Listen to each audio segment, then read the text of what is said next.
मध्य प्रदेश की धरती पर कुछ किले ऐसे भी हैं जो सिर्फ पत्थरों, दीवारों और टूटी हुई चौकियों का ढेर नहीं है। वे समय के बंद पड़े दरवाजे हैं। दिन में इतिहास लगते हैं और रात में सवाल। इनकी दीवारों पर तलवारों के निशान सूख चुके हैं, पर इनके भीतर की खामोशी अब भी नई लगती है। कुछ जगहों पर लोग कहते हैं कि यहाँ रहस्य खत्म नहीं हुए, बस रूप बदल चुके हैं। कहीं रास्ता आंखों को धोखा देता है, कहीं बंद महल अब भी किसी की प्रतीक्षा करते हैं, कहीं सीढ़ियों के नीचे दबी हवा अपने साथ बीते समय की आवाजें लाती है। आज की इस यात्रा में हम 5 ऐसे किलों में उतरेंगे जहां इतिहास खत्म नहीं होता बल्कि अनसुलझा हो जाता है। नंबर 1, गढ़कुंडार किला। जो दिखाई देता है वही सबसे बड़ा छल है। गढ़कुंडार एक प्राचीन पहाड़ी किला है जो आज के मध्य प्रदेश के निवाड़ी टिकमगढ़ अंचल में स्थित है। राज्य पर्यटन और राज्य पुरातत्व स्रोत इसे बुंदेलखंड के रहस्यमय किलों में गिनते हैं। इसकी बहुस्तरीय रचना और लंबे संघर्षों से जुड़ा इतिहास इसे अलग पहचान देता है। गढ़कुंडार का रहस्य उसकी दीवारों से पहले उसकी दूरी में शुरू होता है। यह किला दूर से साफ दिखाई देता है, जैसे किसी पहाड़ी के माथे पर बैठा हुआ प्रहरी। लेकिन जैसे जैसे कोई उसके करीब आता है, उसका आकार, उसकी दिशा, उसकी पहुंच, सब कुछ बदलने लगता है। यह मानो अपने पास आने वाले को पहले परखता है। बुंदेलखंड की सूखी हवा, बिखरी चट्टानें, कांटों से भरा आसपास का फैलाव और उस सब के ऊपर एक ऐसा दुर्ग जो सामने होते हुए भी अपनी सही राह छिपा ले, यही गढ़कुंडार का पहला अनसुलझा खेल है। स्थानीय लोग वर्षों से एक बात कहते आए हैं कि यह किला सिर्फ ऊपर से जितना दिखता है उतना है नहीं। इसकी परतें हैं, ऊपर के हिस्से और नीचे के हिस्से, खुली हवा में दिखती मंजिलें और धरती के भीतर छिपे अंधेरे खंड। इतिहासकार इसे स्थापत्य की जटिलता कह सकते हैं, लेकिन लोक कथा इसे कुछ और मानती है। जैसे यह किला अपनी पूरी देह कभी किसी को दिखाना ही नहीं चाहता। जो इसे जीतने आए वे इसकी दीवारों से लड़े, जो इसे समझने आए वे इसके भीतर की योजना से हार गए। गढ़कुंडार के बारे में सबसे ज्यादा सुनाई देने वाली बात उसकी उस पुरानी कथा से जुड़ी है जिसमें एक पूरी बारात के गायब हो जाने की जनश्रुति मिलती है। इस घटना का ठोस ऐतिहासिक प्रमाण सामने नहीं आता, पर लोक विश्वास में यह कथा इतनी गहरी बैठी है कि आज भी शाम ढलते ही बहुत से लोग किले के भीतरी अंधेरे हिस्सों में बेवजह ठहरना पसंद नहीं करते। कहा जाता है कि विवाह का जुलूस भीतर गया पर वापस उतने लोग कभी नहीं लौटे।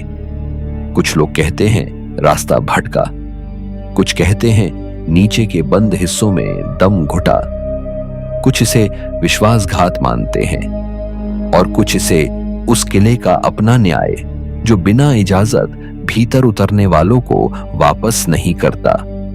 सच जो भी हो, इस कहानी ने गढ़कुंडार को सिर्फ ऐतिहासिक किला नहीं बल्कि चेतावनी बना दिया।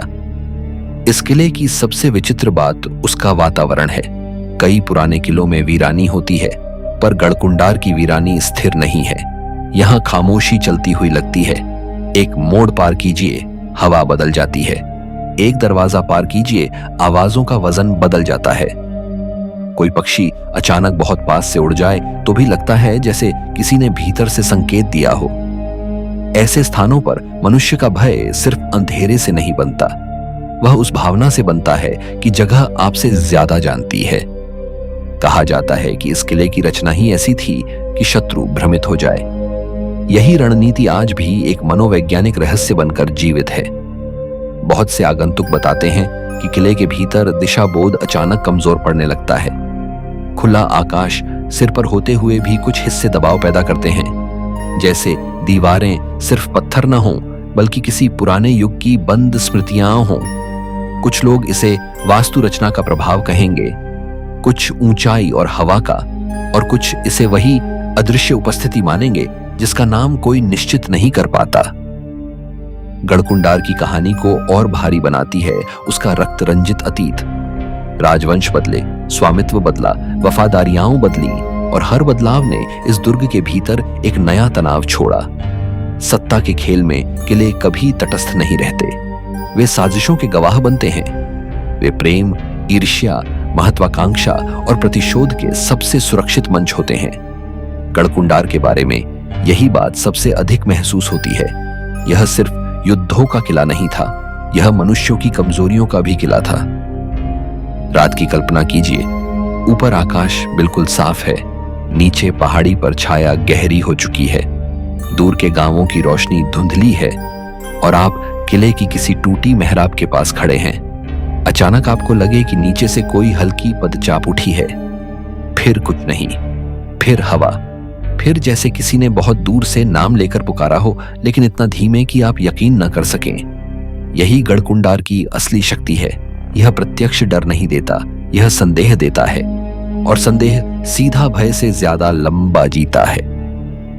स्थानीय स्मृति में यह भी बचा हुआ है कि कुछ हिस्सों में बिना वजह घुटन महसूस होती है, कुछ जगहों पर तस्वीरें विचित्र आती हैं और कुछ लोग कहते हैं कि उन्हें भीतर समय की गति अलग लगती है। ये सब बातें प्रमाणित घटनाएं नहीं, अनुभवों की बातें हैं। लेकिन रहस्य हमेशा दस्तावेजों से नहीं जीते, वे अनुभवों, फुसफुसाहटों और दोहराई गई चेतावनियों से भी टिके रहते हैं। गढ़कुंडार का पूरा रहस्य इसी में है।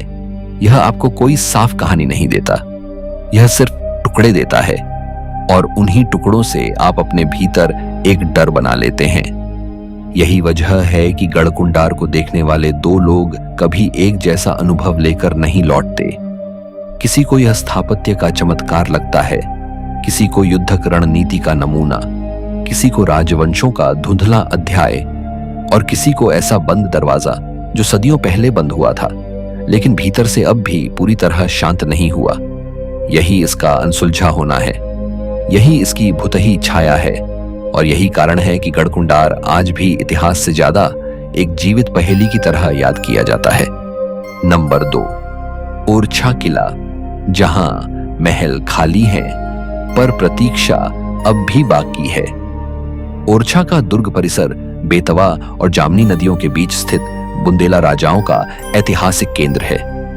यहाँ राजा महल, जहांगीर महल और अन्य संरचनाएं कई शासकों द्वारा 16वीं से 17वीं शताब्दी में विकसित की गई। ओरछा का रहस्य किसी एक बंद कमरे में नहीं, बल्कि पूरे वातावरण में फैला हुआ है। यह वह जगह है जहां वीरानी टूटेपन से नहीं, गरिमा से पैदा होती है। यहाँ दीवारें जर्जर होकर भी शाही लगती हैं, मेहराबें टूटी हों तो भी उनमें किसी पुराने स्वागत की मुद्रा बची रहती है। बेतवा के किनारे उठती छतरियां, महलों की खिड़कियों से आती लंबी छायाएं और राजमहल के भीतर की चित्रित दीवारें, सब कुछ ऐसा लगता है जैसे यह स्थान अभी अभी छोड़ा गया हो, मानो राजदरबार गया नहीं, बस थोड़ी देर के लिए रुका हो। ओरछा के महलों में सबसे गहरी अनुभूति खालीपन की नहीं, उपस्थिति की होती है। यहाँ कोई प्रत्यक्ष भय नहीं दौड़ता, बल्कि लगातार यह अनुभव बना रहता है कि यह जगह अब भी किसी नियम के तहत चल रही है। बस वह नियम आपको दिखाई नहीं देता। दिन में जब पर्यटक आते जाते हैं तो जहांगीर महल की चौड़ी रचना और राजा महल की भीतरी सज्जा इतिहास के रूप में सामने आती है, लेकिन जैसे ही रोशनी ढलती है वही संरचनाएं बदलने लगती हैं। चौकोर आंगन मंच बन जाता है, ऊपर की झरोखेदार खिड़कियां आंखों जैसी लगने लगती हैं, सीढ़ियां और रास्ता कम, परीक्षा ज्यादा लगती है। ओरछा की सबसे अनोखी बात यह है कि यहाँ रहस्य डर के रूप में नहीं, प्रतीक्षा के रूप में महसूस होता है, मानो यह किला किसी लौटने वाले का इंतजार कर रहा हो। बुंदेला शासकों का वैभव, मेहमान के सम्मान में बने महलों की भव्यता, दरबार की औपचारिकता और फिर समय का अचानक मुड़ जाना, इन सब ने ओरछा को एक अधूरा मंच बना दिया है। जहांगीर महल का स्थापत्य जितना संतुलित है, उसकी खामोशी उतनी ही बेचैन है। इतने बड़े कक्ष, इतनी खुली छतें, इतने लंबे गलियारे, लेकिन उनमें वह सामान्य शोर नहीं जो किसी जीवित महल का हिस्सा होना चाहिए। यही विरोधाभास ओरछा को भुतही रंग देता है। बहुत से लोग कहते हैं कि ओरछा में रात की हवा अलग होती है। बेतवा की तरफ से आने वाली ठंडी सरसराहट महलों के भीतर से गुजरते हुए आवाज का रूप ले लेती है। कहीं लगता है जैसे किसी ने धीमे से पर्दा हटाया, कहीं लगता है जैसे संगमरमर या पत्थर पर आहट पड़ी हो, और सबसे विचित्र अनुभव तब होता है जब कोई ऊपर की मंजिलों पर ठहरकर नीचे के आंगन को देखता है। वहां शून्य होता है, पर वह खाली नहीं लगता। यही ओरछा का खेल है। वह आपको कोई स्पष्ट दृश्य नहीं देता, लेकिन आपके भीतर दृश्य बनवा देता है। ओरछा का राजमहल इस एहसास को और गहरा करता है। भीतर की भित्ति चित्रकारी, ऊंची छतें, बहुस्तरीय कक्ष और रोशनी का अनियमित प्रवेश, ये सब मिलकर ऐसा वातावरण बनाते हैं जिसमें समय की परतें एक दूसरे पर रखी हुई महसूस होती हैं। एक ही दीवार पर आपको वैभव भी दिखता है और अंत भी। और यही वह क्षण है जब इतिहास, कला और भूतही अनुभूति एक ही फ्रेम में आ खड़े होते हैं। किसी चित्रित कक्ष में खड़े होकर यह सोचना मुश्किल नहीं कि कभी यहीं आदेश दिए गए होंगे, यहीं किसी ने साजिश की फुसफुसाहट सुनी होगी, यहीं किसी रानी ने किसी अशुभ समाचार के बाद रात काटी होगी। ओरछा का एक और रहस्य उसके नदी किनारे के स्मारकों में छिपा है। बेतवा के किनारे बनी छतरियां दिन में स्मारक हैं, शाम में परछाइयां और रात में प्रतीक्षा। पानी के पास बने ऐसे स्मारक हमेशा एक अतिरिक्त उदासी लेकर चलते हैं। बहता हुआ जल स्मृति को और गहरा कर देता है। स्थानीय लोग बताते हैं कि कुछ रातों में नदी का बहाव सामान्य होते हुए भी आवाज असामान्य लगती है, जैसे पानी अपने साथ सिर्फ ध्वनि नहीं, कोई पुराना संवाद भी ला रहा हो। प्रमाण नहीं, पर अनुभूति प्रबल है। और ऐसे स्थानों में कई बार वही चीज सबसे लंबे समय तक बची रहती है, जिसे विज्ञान माप नहीं सकता। ओरछा की भूतही छवि का एक कारण यह भी है कि यहां भय अचानक आक्रमण नहीं करता। वह धीरे धीरे कमरे में भरता है। आप पहले स्थापत्य देखते हैं, फिर शांति महसूस करते हैं, फिर वही शांति अस्वाभाविक लगने लगती है। और जब आप वापस मुड़ते हैं तो लगता है जैसे यह स्थान आपके जाने को देख रहा है। यह निरीक्षण का एहसास, यह अदृश्य दृष्टि, इसी से भूतही माहौल बनता है। यहाँ की कथाओं में कभी शाही आत्मसम्मान की बात आती है, कभी अधूरे दरबार की, कभी उन कक्षों की जहां रातें लंबी लगती हैं। और क्योंकि ओरछा का इतिहास वैभव और विराम दोनों से बना है, इसलिए उसकी लोक स्मृति भी उत्सव और शोक दोनों से भरी हुई है। यही उसे बाकी किलों से अलग करता है। अगर गढ़कुंडार भ्रम का किला है तो ओरछा प्रतीक्षा का किला है। यहां रहस्य का रूप धुंध नहीं, ठहरा हुआ समय है। ओरछा आज भी देखने में सुंदर है, लेकिन उसकी सुंदरता सरल नहीं। उसमें एक अजीब दूरी है। वह आपको आकर्षित करता है, पर पूरी तरह अपनाता नहीं। यही उसका अनसुलझा रहस्य है। इतना खुला हुआ परिसर, पर भीतर इतनी बंद अनुभूति क्यों? इतने बड़े महल, पर इतनी सुनने योग्य खामोशी क्यों? इतने स्मारक, पर इतनी जीवित प्रतीक्षा क्यों?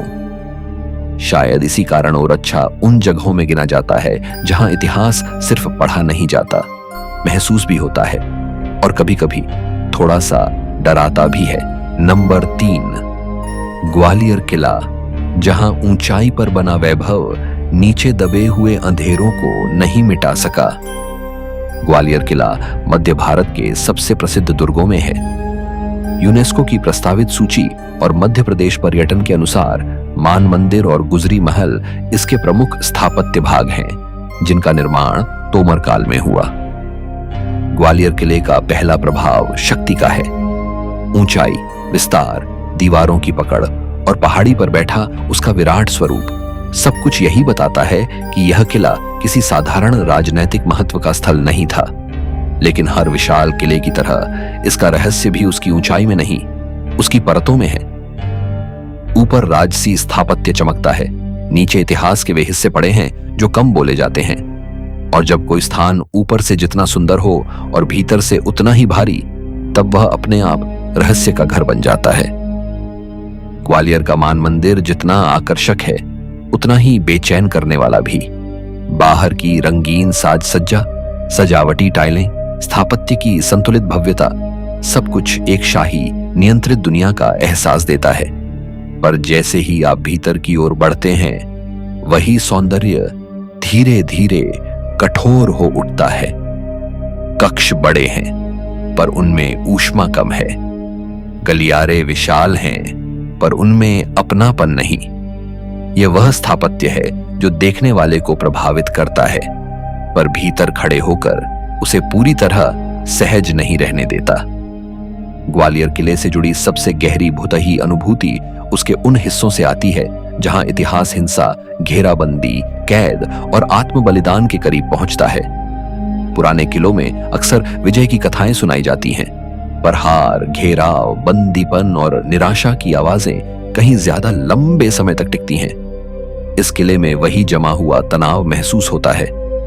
बहुत से लोग यहाँ किसी खुले डर की नहीं, बल्कि दबाव की बात करते हैं, जैसे कुछ क्षेत्र ऐसे हैं जहां हवा सामान्य होते हुए भी भारी लगती है। लोक कथाओं में ग्वालियर के कुछ हिस्से विशेष रूप से असहज बताए जाते हैं। कहीं बंद सीढ़ियां, कहीं जल स्रोतों के पास असामान्य सन्नाटा, कहीं वह भावना कि कोई आपको ऊंचाई से देख रहा है। किले जैसी विशाल जगहों में यह अनुभूति असामान्य नहीं, पर ग्वालियर में यह अधिक तीखी लगती है, क्योंकि यहाँ स्थापत्य बहुत खुला होने के बावजूद निरीक्षण की भावना बनी रहती है। आप खुले आंगन में भी हों, तब भी एक अदृश्य घेरा महसूस हो सकता है। मान मंदिर और गुजरी महल की कहानी रोमांटिक रंग लेकर आती है, लेकिन उसी किले का दूसरा चेहरा संघर्ष और पीड़ा से भरा हुआ है। यही द्वंद्व इसे अनोखा बनाता है। एक तरफ शाही प्रेम, दूसरी तरफ सत्ता का बोझ। एक तरफ कला, दूसरी तरफ घेराबंदी। एक तरफ सजावट, दूसरी तरफ वह वीरानी जो बताती है कि वैभव कभी स्थायी नहीं होता। जब ऐसे विरोधाभास एक ही किले में मौजूद हो, तो वहां का वातावरण स्वाभाविक रूप से मनोवैज्ञानिक हो जाता है।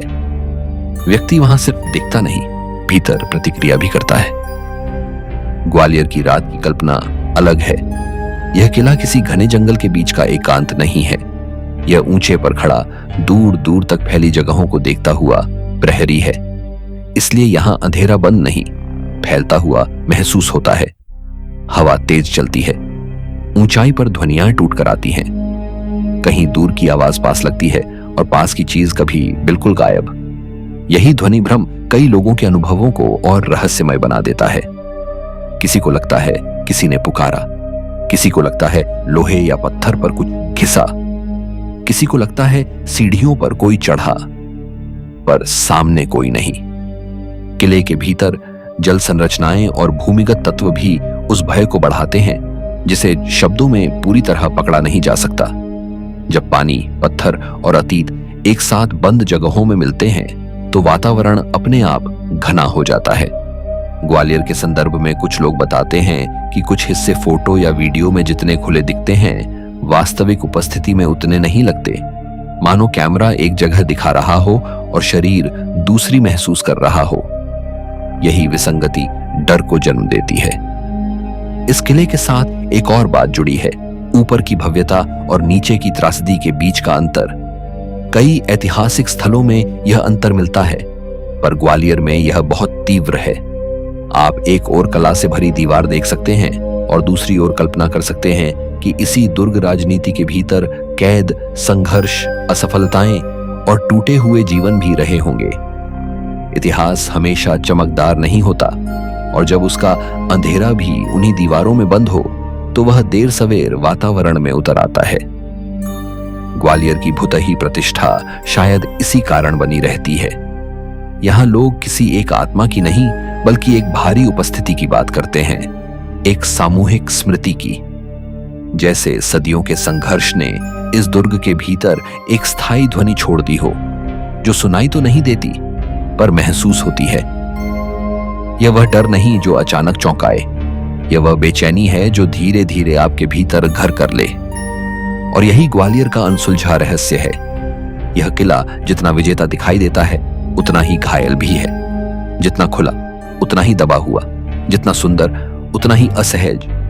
शायद इसी कारण यहाँ आने वाले लोग सिर्फ तस्वीरें लेकर नहीं लौटते, वे अपने साथ एक प्रश्न भी ले जाते हैं। इतनी ऊंचाई पर बना यह किला आखिर किस बात का प्रहरी है? राज्य का, इतिहास का, या उन आवाजों का जो अब शब्द नहीं रही, केवल उपस्थिति बन गई है? नंबर 4, अटर किला। चंबल की बीहड़ों में छिपा वह दुर्ग, जहां सन्नाटा भी संदिग्ध लगता है। अटर किला भिंड जिले में चंबल की बीहड़ों के भीतर स्थित है। सरकारी स्रोतों के अनुसार इसका निर्माण 17वीं शताब्दी में भदौरिया शासकों द्वारा कराया गया और आज यह जीर्ण अवस्था में खड़ा है। अटर किले का भय उसके भीतर जाने से पहले ही शुरू हो जाता है, क्योंकि यह किसी खुली मैदान वाली शाही राजधानी का किला नहीं बल्कि बीहड़ों का किला है। चंबल का भूभाग अपने आप में रहस्यमय है। कटे हुए धरातल, गहरी खाइयां, अचानक टूटती जमीन, दूर तक फैला सूना विस्तार और उस सबके बीच एक ऐसा दुर्ग जो मानो जानबूझकर दुनिया से थोड़ा हटकर बनाया गया हो। ऐसी जगहों पर इतिहास सिर्फ दीवारों से नहीं, भूगोल से भी डर पैदा करता है। अटर में पहुंचने का अनुभव ही अलग है। रास्ता आपको धीरे धीरे सभ्यता की सामान्य लय से बाहर ले जाता है। पेड़ों, धूल, बीहड़ों और खाइयों के बीच जब किले का रूप सामने आता है तो वह किसी स्मारक से ज्यादा किसी छिपे हुए ठिकाने जैसा लगता है। यही पहली बात इसे बाकी किलों से अलग बनाती है। ग्वालियर सामने से शक्ति दिखाता है, ओरछा राजसी वीरानी, गढ़कुंडार भ्रम, लेकिन अटर छिपाव दिखाता है। जैसे यह किला बना ही इसलिए हो कि जो उसके भीतर हो वह बाहर वालों को पूरी तरह न दिखे। इस किले के कई हिस्सों के नाम ही एक अजीब मनोभाव जगाते हैं।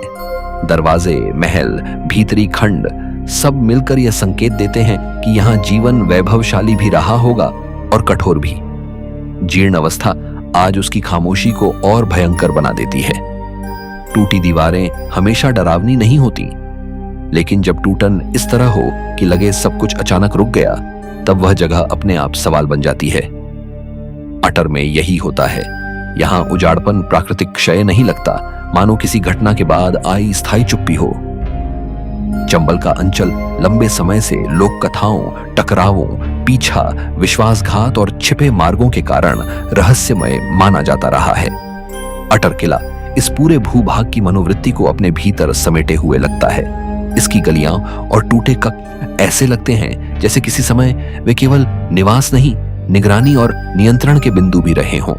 दूर तक देखने की क्षमता, अचानक बच निकलने की संभावना और भीतर घुसने वाले पर संदेह, यह सब उसकी बनावट में महसूस किया जा सकता है। और जब ऐसी रचना समय के साथ खाली हो जाती है तो उसमें किसी के छिपे होने की भावना बहुत गहरी हो जाती है, चाहे वहां कोई हो या नहीं। अटर के साथ सबसे दिलचस्प बात यह है कि यहां भूतही अनुभूति किसी एक लोक कथा से नहीं बल्कि पूरे भूभाग के स्वभाव से बनती है। बीहड़ों में आवाजें सीधी नहीं चलती, वे टूटती हैं, मुड़ती हैं, अचानक थम जाती है। हवा खुले मैदान की तरह नहीं बहती, वह गड्ढों, दीवारों और टूटे किनारों से टकराकर लौटती है। ऐसे में शाम या रात के समय कोई भी सामान्य ध्वनि असामान्य लग सकती है, लेकिन जो लोग यहाँ का अनुभव कर चुके हैं वे अक्सर कहते हैं कि कुछ क्षण ऐसे आते हैं जब तर्क जानते हुए भी मन आश्वस्त नहीं होता। यही वह दरार है जहां रहस्य जन्म लेता है। कुछ स्थानीय कथनों में अटर को ऐसी जगह बताया जाता है जहां रात के बाद लंबे समय तक रुकना अच्छा नहीं माना जाता। वजह साफ साफ कोई नहीं बताता। कोई कहता है बीहड़ों की वजह से, कोई कहता है सुनसान होने की वजह से, और कुछ इसे उस पुरानी उपस्थिति की वजह बताते हैं जो किले से गई नहीं। यह उपस्थिति कैसी है, इस पर सबकी कहानी अलग है। किसी ने किसी छतरीनुमा हिस्से में परछाई देखी, किसी ने टूटी दीवार के पीछे से आहट सुनी, किसी को लगा कोई ऊपर खड़ा देख रहा है। प्रमाण फिर वही नहीं, पर दोहराई गई अनुभूति को पूरी तरह नजरअंदाज भी नहीं किया जा सकता। अटर का भूताहा प्रभाव उसके रंग में भी है। यहाँ का वातावरण भव्यता से अधिक धूसर है। जो कुछ बचा है वह गौरव की चमक से ज्यादा क्षरण की गवाही देता है। और जब कोई स्थापत्य खुद को बचा न पाया हो तब उसके भीतर से एक अलग तरह की उदासी उठती है। यही उदासी रात में भय में बदल जाती है। कल्पना कीजिए, चंबल की बीहड़ों में हवा चल रही है, दूर कोई पक्षी या जानवर आवाज कर रहा है, और आप एक ऐसे किले के भीतर खड़े हैं जहां कभी सत्ता थी, पहरा था, आदेश थे, षड्यंत्र थे। आज वहां सिर्फ आप हैं, या शायद सिर्फ आप नहीं हैं। यहाँ का सबसे गहरा रहस्य यह है कि अटर अपने बारे में खुलकर कुछ नहीं बताता। उसके पास कोई चमकदार कथा नहीं जो तुरंत पर्यटक की भाषा में ढल जाए। वह अपने रहस्य को कच्चा रखता है, भूगोल में, खंडहर में, ध्वनि में और उस एहसास में कि यह स्थान कभी पूरी तरह सोया नहीं। यही कारण है कि अटर पर आधारित कहानी यदि ठीक से कही जाए तो वह साधारण भूत कथा नहीं बनती, वह बीहड़ों के मनोविज्ञान की कहानी बनती है। अटर आज भी अनसुलझा इसलिए लगता है क्योंकि वहां इतिहास दिखाई देता है पर पूरी तरह पढ़ा नहीं जाता। वहां संरचना बची है पर उसका भाव आधा टका है। वहां सन्नाटा है पर वह मृत नहीं। और यही सबसे बड़ा रहस्य है, क्यों कुछ जगहों पर खालीपन भी इतना चौकन्ना लगता है। शायद इसलिए कि अटर अब भी सिर्फ खंडहर नहीं, निगरानी करता हुआ अतीत है। नंबर 5, असीरगढ़ किला, दक्कन की चाबी और शायद किसी बहुत पुराने रहस्य का बंद दरवाजा। असीरगढ़ किला सतपुड़ा क्षेत्र में बुरहानपुर के उत्तर स्थित महत्वपूर्ण पहाड़ी दुर्ग है। आधिकारिक स्रोत इसे दक्कन की चाबी कहे जाने वाले किलों में रखते हैं क्योंकि यह उत्तर से दक्कन की ओर जाने वाले मार्ग पर रणनीतिक रूप से महत्वपूर्ण था। असीरगढ़ का नाम आते ही सबसे पहले उसकी स्थिति सामने आती है, ऊंचाई, अलगाव और रणनीतिक नियंत्रण। लेकिन इसके साथ जुड़ा रहस्य केवल सामरिक नहीं है। यह उन दुर्लभ किलों में है जिनके बारे में इतिहास, लोक विश्वास और भय तीनों बराबर ताकत से चलते हैं। बहुत से किले भव्य होते हैं, बहुत से रक्त रंजित, बहुत से वीरान। असीरगढ़ इन तीनों के बीच खड़ा दिखाई देता है। यह किला किसी पहाड़ी पर बना ढांचा नहीं लगता, यह एक बंद अध्याय लगता है जिसे समय पूरी तरह बंद नहीं कर पाया। दक्कन की चाबी कहा जाना अपने आप में बहुत कुछ बताता है। ऐसी जगहें केवल रास्ता नहीं रोकती, वे सत्ता का संतुलन तय करती हैं। जो असीरगढ़ को समझता था वह मार्ग को समझता था, जो इसे जीतता था वह आवाजाही, नियंत्रण और प्रभुत्व के बड़े खेल में आगे बढ़ता था।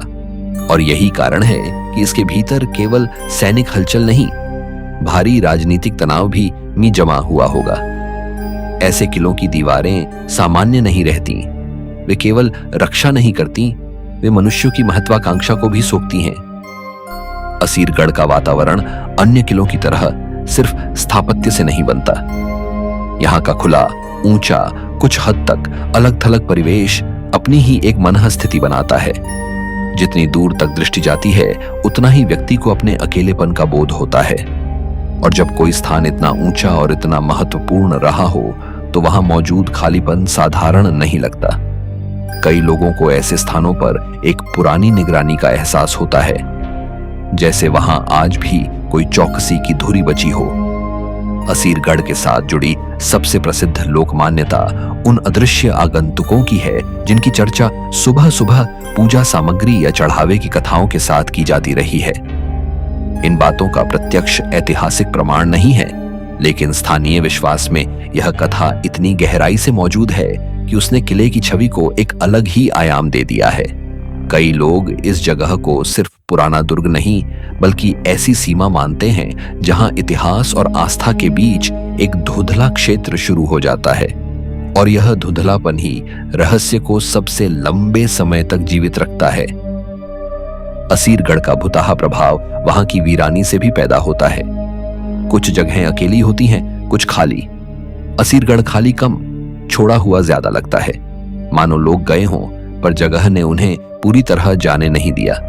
इसके टूटे हिस्से, पुरानी संरचनाएं, दूर तक फैली चुप्पी और हवा का खुला दबाव, ये सब मिलकर व्यक्ति को सामान्य से अधिक संवेदनशील बना देते हैं। ऐसे में छोटी सी ध्वनि भी गहरी लगने लगती है। कोई कदम, कोई पत्थर खिसका, हवा या कुछ और, यही या कुछ और इस किले का असली निवास है। रात के असीरगढ़ की कल्पना सबसे अधिक विचलित करती है। ऊपर तारे, नीचे अंधेरा, बीच में प्राचीन पत्थर और चारों ओर ऐसा फैलाव जिसमें मानव उपस्थिति बहुत छोटी लगने लगती है। इस पैमाने पर खड़े होकर मनुष्य अपने भीतर का डर स्पष्ट सुनने लगता है।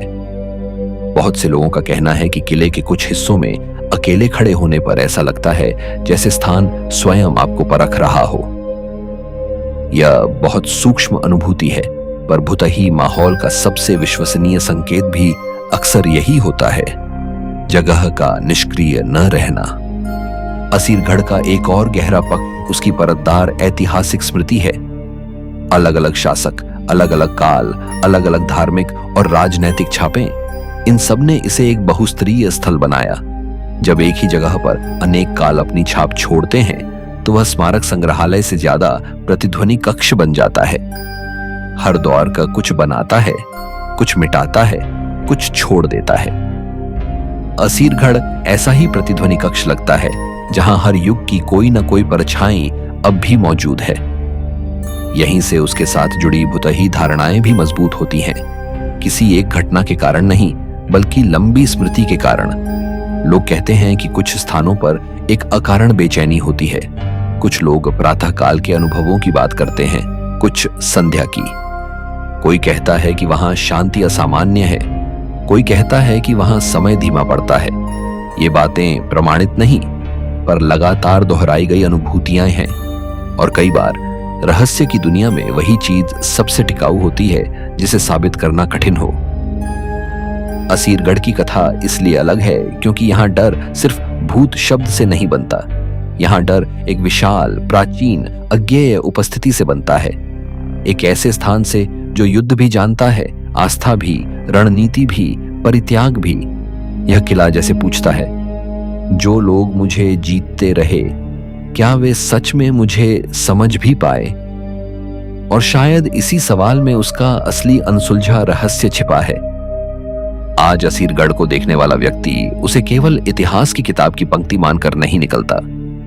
उसके भीतर एक अजीब सी पकड़ रह जाती है, जैसे किला कह रहा हो कि जो कुछ दिख रहा है वह पूरा नहीं है। कुछ अब भी बंद है, कुछ अब भी ऊपर की खुली हवा के बावजूद भीतर कैद है। और शायद इसी कारण असीरगढ़ केवल दक्कन की चाबी नहीं, बल्कि उन किलों में से एक है जो खुद भी किसी बहुत पुराने, बहुत गहरे रहस्य की चाबी संभाले बैठे लगते हैं। आज के वीडियो में इतना ही। ये 5 किले सिर्फ इतिहास के अध्याय नहीं, बल्कि ऐसे अनसुलझे गलियारे हैं जहां पत्थर अब भी बोलते नहीं, लेकिन चुप भी नहीं है। अगर आप चाहें तो अगले भाग में इन्हीं 5 किलों में से किसी एक पर और भी गहरा, पूरी तरह अलग और ज्यादा डरावना विस्तृत संस्करण बनाया जा सकता है।